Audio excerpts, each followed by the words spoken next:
Our next guest is the founder and CEO of Cavago. He is passionate about horses, technology, culture, and people. Amongst many studies and degrees, a postgraduate qualification in artificial intelligence from Sloan School of Management and Computer Science and Artificial Intelligence Laboratories can also be added to his CV. Ladies and gentlemen, please give a warm welcome to Mr. Tauseef Qadri.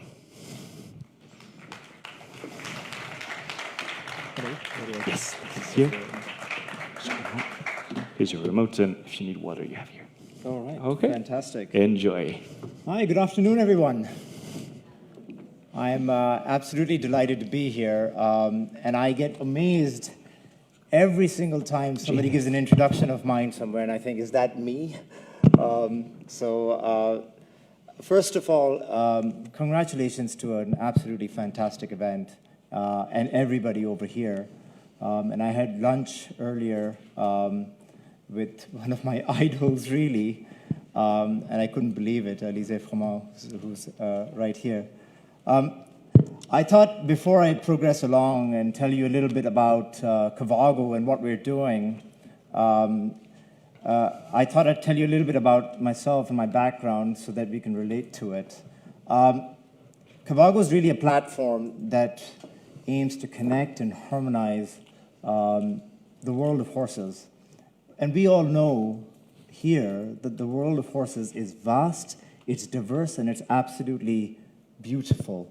With my introduction, of course, you know, but I've been fortunate enough to have lived around the world. So I grew up in Saudi Arabia, and I'll tell you a small story. In a city called Tabuk, which today they're building a $500 billion city called Neom, I used to read an Arabian horse magazine about that thick. They used to, and I loved reading it. What they did was, it told you about the bloodlines of all these Arabian horses. Here's me, you know, as an infant. So when I was around 11 years old, I went to the US, and I went to, in California, in a place called Pomona, and there's a W.K. Kellogg Arabian Horse Center. 11-year-old me went to them and said, "Oh my God, this is the son of Basque?" And these people were like, "What? How do you know this? You came from Saudi Arabia. Can they even read over there?" Right?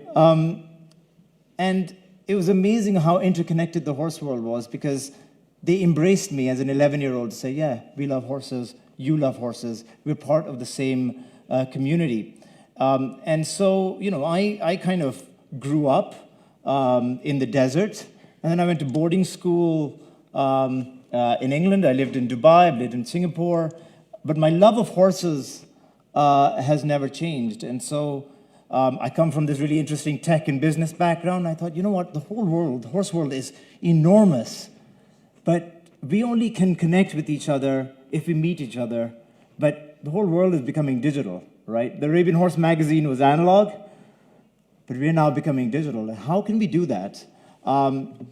And so I thought, I think we need to create a platform that is the booking.com equivalent of the horse world to activate the agents in the global horse economy so they're participating to their full potential. And so I'm not the only one who loves horses, nor is Elise and everybody else here. These guys love them. I was lucky enough to ride alongside Sheikh Hamdan. And yesterday I went to a horse facility, and I was lucky enough to ride the same horse that Madonna rode. so I'm not famous, but these people naturally are. But you know, even in the tech world, we know about Jennifer Gates and Eve Jobs. But you know what's amazing is there are over 500 million people with an interest in horses, which haven't yet been talked to. And I was amazed because I looked on TikTok, and there are nearly 65 billion views of horse content. It's extraordinary that there's a community out there that we do not know. How big is that horse world? Well, let's go to America to start off with. There are 60 million horses around the world. In America, there's nearly 10 million, just under 10 million horses. And there are 38 million households with at least one person who loves a horse. easily over 100 million people interested in horses, and they drive an economic impact that's more than $122 billion. Let's put that into context for a second. That's more than motion pictures. $27 billion is spent a year on travel associated with horses in that country. You know what the crazy thing is? Most of it is not digitalized. Across the pond, come over to the UK, there's nearly 4 million people who get on the back of a horse per year. There are 27 million people with an interest in horses. That's nearly 1/3 of the country. What's even more shocking is that there are 5 million lapsed riders. They're lapsed because they don't know where to find a horse. And a horse is just around the corner from you. We know that because there's about 850,000 horses in the UK, 36,000 properties with horses, 18,000 registered businesses. And I can keep on going, right? Because $1.1 billion is spent on stabling of horses in the UK. $650 million nearly is spent on riding lessons, coaching, and clinics. How is that happening? It's happening in an analog world. It's undigitalized. So our mission is to bring that together. Let me ask you guys a question. Do you know how many horses are in this country? No, right? I spoke to an ambassador of this country, and he didn't know a thing about horses. And I said, you guys have done an incredible job of wine tourism, extraordinary job. What about equestrian tourism? Because the horse culture in this country is so amazing. I've been to Golga several times. It's so amazing that after living in London, Dubai, the US, Singapore, I live in Estoril, right? I've moved here, and I think the market potential of equine-based tourism, the equine industry in this country, is over $400 million. It's sitting there in front of us. What are we doing about it? And so this conference is extraordinary. It's just come at the right time. And Cavago bridges that gap, right? The speaker earlier was talking about how service providers in the horse world, and there's a gap between connecting them to the customers. Our only purpose as Cavago is to remove these barriers of entry, of infrastructure, accessibility, and really tech. Because the problem often is that horse businesses, individual agents of the horse world, are very, very good at working in the business. They know how to ride a horse, train a horse, feed a horse. Extremely good at that. But they're not very good at working on the business. Many times, including in this country, they don't have a website, correct? Not a website. So they don't have payment gateways, they don't have SEO optimization, they don't have access to future of bookings, right? So therefore, a person who loves horses can't find them, whether you're a breeder, whether you're a trainer, whether you're a horse facility, whether you're the Portuguese School of Equestrian Art. Many, many people, including a global equestrian influencer, came to this country, visited me. She did not know about the Portuguese School of Equestrian Art. I held her hand and took her there, and she was blown away. She's like, how is this not being marketed to me in America? And she has nearly 300,000 followers on Instagram, right? She's just a TV celebrity. Because horse businesses are very good at working in the business, but not on the business. So what we do at Cavago is we work on the business. We give horse businesses best-in-class technologies for booking, for taking payments, so fintech, if you will, so that they can run their businesses very effectively and have customers find them near and far. Whether you do riding lessons, whether you do a riding holiday, whether you do a clinic, it's up to you. Whatever service sector you are in, we work with them. And you know what the incredible thing is? It's absolutely free for a horse business to join.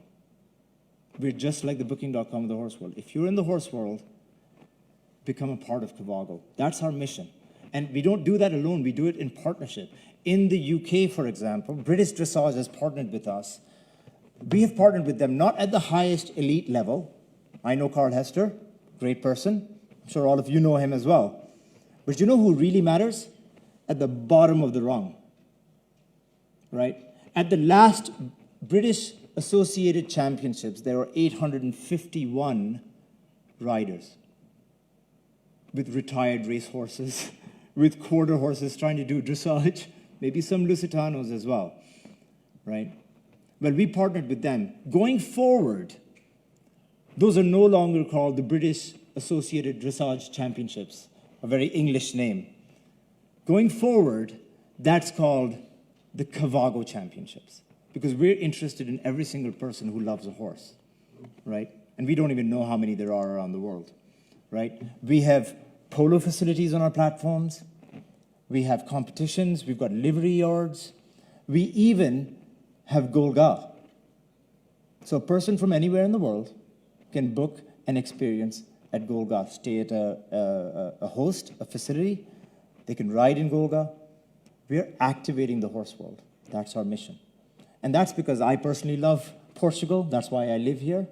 But really, Portugal is a hidden gem in the horse world that the world needs to know about. And I think that's why this event is absolutely extraordinary.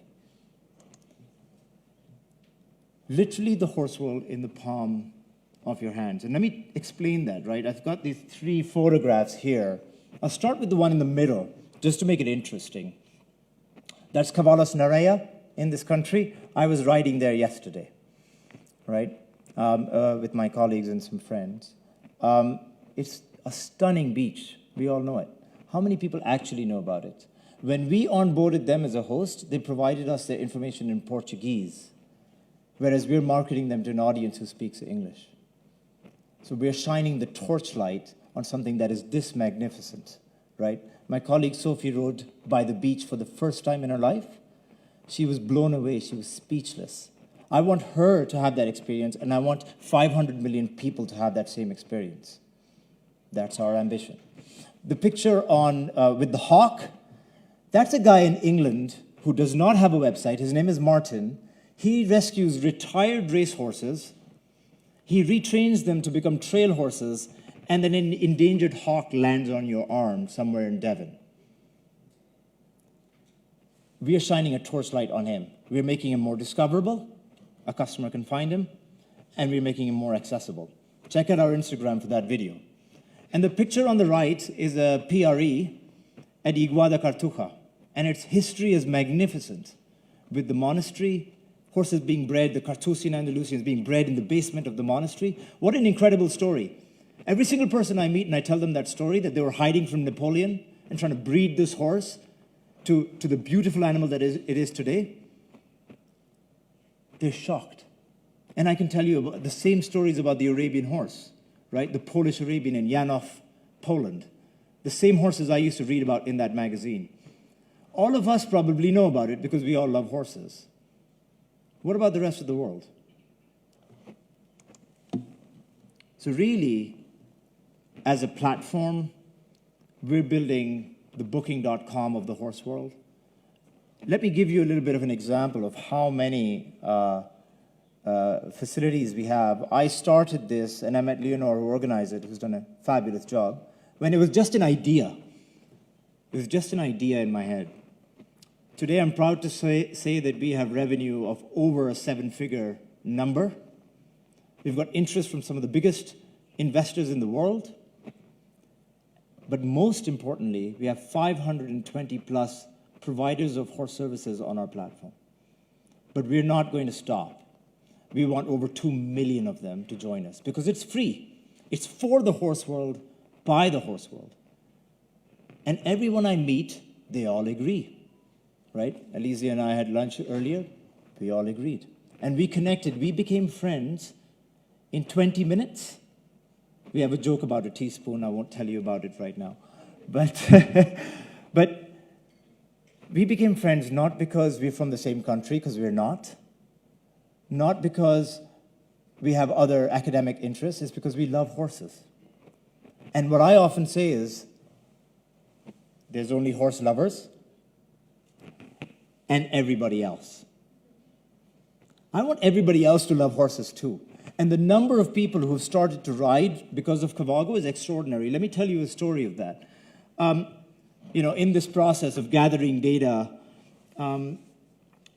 the customer who spent the most amount on our platform had joined a polo academy. And he had, and this number was staggering, and it shows you the potential we have as a horse community. He had made 81 transactions, individual bookings, on Cavago. And he had spent $26,000 on the platform. That's more than Booking.com or Airbnb. And Airbnb is valued over $100 billion, just for context, as a customer, one individual customer. So I reached out to him and I said, help me understand, what is wrong with you? Why are you spending so much on my platform? So I said, tell me your story. What's your background? And he said, I wasn't into horses, but my wife was. She's Danish. She grew up riding, and then she stopped for a while, and then got back into it, started to learn polo. And she said, look, it's so nice. Why don't we do this together as a couple? Because, you know, we both can bond. And he goes, in that process, I fell in love with horses. But in that process, I became jealous of my wife. I needed to be better than her. He became competitive. So suddenly, he's taking 2 lessons a week instead of 1. And then he goes to Sotogrande, Spain, and spends a week on our platform riding over there, learning polo. Then he goes to Argentina to improve his polo. And the next thing he told me is, I will come to Portugal, because I told him about Golga. $26,000 in a calendar year. Well, there's a lot of people like that. And I love the fact that he's got 81 transactions. We've got many, many more consumer types like that. So really, the reason why I'm here is because I'm a nobody in the horse world. But I've created a platform for the horse world, by the horse world, because I love horses. And I know you love them too. So my biggest part of what I'm here to speak of is join us, right?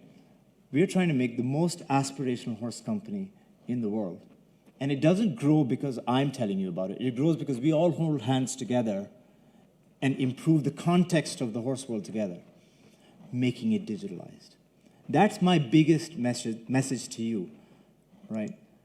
I always finish my talks with this saying, may the horse be with you. And thank you very much. If you have questions, if you have any comments, I'd be delighted to hear from you. I'm around for both the days. And I'll tell you about the teaspoon joke in a while. Thank you very much. Obrigado.